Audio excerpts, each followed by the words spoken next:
Hello les amis, on attend avec impatience l'arrivée de la TRK 800 du côté de chez Benelli. Ça devrait arriver dans quelques semaines ou dans quelques mois. Mais pour vous faire patienter, je vous propose de vous retrouver d'abord sur le modèle 502X qui passe cette année en Euro 5. Et ce petit trail trouve un gros succès, notamment en Italie où il est quasiment mieux vendu qu'une BMW R1250 GS. Le succès transalpin a quand même piqué ma curiosité du coup et je me suis demandé mais qu'est-ce qu'il lui trouve à cette bécane qui a un petit moteur et puis un corps de gros trail teuton. Tout d'abord, il n'y a pas que le moteur qui change sur cette version, même s'il conserve les mêmes caractéristiques que le millésime précédent. On retrouve 46,6 chevaux et 46 Nm de couple. Tout ça est obtenu grâce à un nouveau système d'échappement totalement revu, forcément aussi une nouvelle cartographie, mais également une démultiplication primaire raccourcie.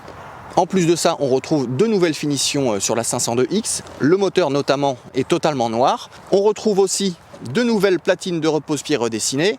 Si on jette le regard un peu plus en arrière, on va noter que l'ensemble platine arrière poignée passager a totalement changé. C'est désormais une belle pièce en aluminium bien finie. Notamment en plus, les clignotants sont désormais intégrés dans le prolongement des feux et pas montés sur cette platine avec des jolis fils de connexion qui étaient en fait pas très beaux. Qu'est-ce qu'on retrouve d'autre? Encore des petits détails, notamment sur les pare-mains. On retrouve un insert aluminium qui vient renforcer l'ensemble. Les commodos sont également rétro-éclairés d'un bleu électrique. Et puis enfin, l'assise, elle, a été revue pour plus de confort. Bon, il me semble qu'on a fait le tour de tous les changements. Maintenant, on va aller voir ce que ce trail italo-chinois a dans les carters et on va commencer par tenter de s'extirper de ces petits chemins qui sont à côté de nous. Allez, à tout de suite.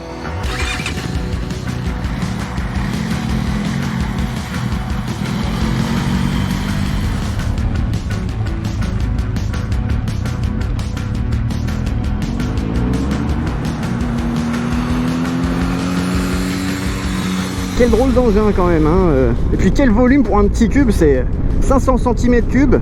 Mais on se croirait sur une GS Adventure avec cet énorme réservoir de 20 litres entre les jambes. Bon, au moins ça lui donne un style qui passe pas inaperçu. Sans parler de la protection que ce volume apporte au pilote. En plus de ça, on retrouve un grand pare-brise. Bon, il est pas réglable hein, mais c'est quand même bien protecteur moi je trouve. Ça tape un petit peu sur le haut du casque. Manque finalement que les cylindres à plat. En tout cas les crash bars, elles sont bien là, hein. C'est déjà largement installé et ça déborde comme s'il y avait des cylindres d'un gros trail teuton sur les côtés. Puis avec les pneus assez fins là, c'est du 110 devant et du 150 à l'arrière, on s'y croirait. Bon, c'est pas l'idéal non plus hein, dans ces conditions, faut quand même la travailler. Et puis il y a quand même quasiment aucune électronique. En plus ça pèse son poids, hein, 235 kg tout plein fait. Et puis on sent que le centre de gravité il est assez haut, alors j'ai pas trop envie de la relever. Du coup pour les changements de direction aussi, ce poids placé assez haut, et ben on sent que ça se fait avec un peu d'inertie. C'est aussi dû à l'empattement qui est assez important, un angle de colonne qui est un petit peu ouvert, et puis j'en parlais tout à l'heure, la roue de 19 pouces. Pourtant encore une fois les pneus sont pas très larges, ça devrait être plus vif hein, quand même. Bon, au moins ça offre pas mal de stabilité. C'est clairement pas la plus vive de la catégorie, mais le comportement il est assez rassurant. Et puis l'amortissement je trouve il marche plutôt bien hein, d'une manière générale. On a une fourche à l'avant qui est vraiment surdimensionnée hein. Elle est énorme cette fourche devant, mais elle travaille bien. Et puis l'amortisseur à gaz derrière, idem. Je trouve que ça offre un bon compromis. C'est pas si souple que ça, mais ça travaille bien et ça donne vraiment un comportement assez clair et rassurant. Après côté ergonomie, c'est pas ce que je préfère hein, clairement. Surtout du côté du guidon, on se retrouve vraiment avec les mains très haut placées hein. Même moi qui suis très grand, je trouve que c'est un petit peu trop. Alors j'imagine pas pour les pilotes plus petits. Après on peut le régler hein. C'est clairement marqué dessus hein, Custom Bend Handlebar. Pour la position debout en revanche, c'est clairement hyper agréable. On n'a pas besoin d'y toucher, on a vraiment les commandes sous la main. Après au niveau des pieds, c'est vraiment nickel hein. Les platines sont bien placées. Encore une fois la selle est top. Les jambes sont pas trop repliées, donc on peut rouler un bon petit moment à son guidon. En revanche pour aller toucher le sol, c'est pas évident hein. La selle est quand même à 840 mm de haut.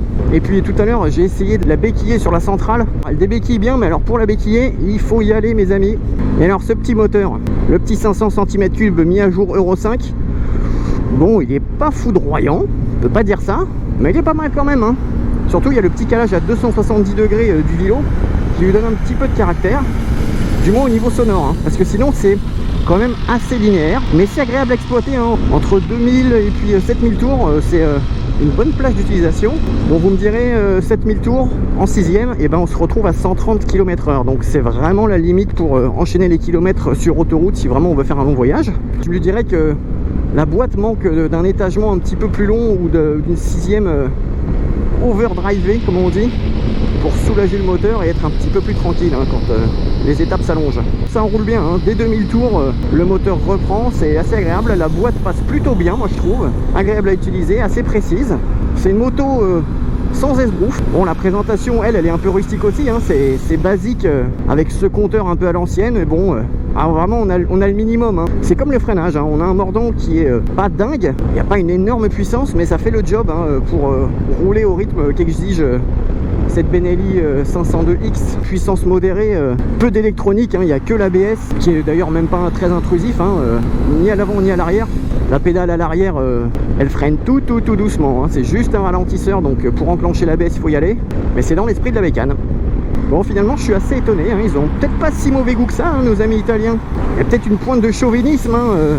C'est une Benelli après tout, hein. Même si bon, maintenant la production est entièrement faite en Chine et il ne reste plus que le bureau de design à Pesaro, il me semble. Et puis pour un jeune permis, bah, sa puissance elle est idéale, hein. Ça la rend éligible au permis A2 et c'est un produit plutôt intéressant et valorisant, je trouve, pour la catégorie. En face de ça, on retrouve une Honda CB500X qui a exactement le même prix, 6 999 €. Elle n'a pas ce style aventure et ce gabarit, on va dire, valorisant. Grosse mémère de 500 cm3.